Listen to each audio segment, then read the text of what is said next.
அத்திப்பட்டு ஸ்ரீதேவி பூதேவி வைகுண்ட பெருமாள் கும்பாபிஷேகம் இன்னைக்கு நடக்குது காலை 9 மணிக்கு. ஆழ்வாரே வயலை கேசவன் ரவி ஆழ்வாரே தாயார் ஆண்டாள் வந்து பிரதானம் வினோத் வந்து ராமர் பிரதானம்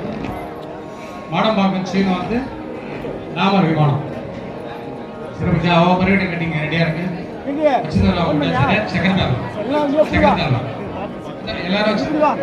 எல்லாரும் வந்து பண்ணிட்டு யாகசாலைக்கு குடத்தோட வந்து இந்த யாகசாலை எடுத்துருங்க எல்லாரும் மலை உன்னதான் கூப்பிடுற மலை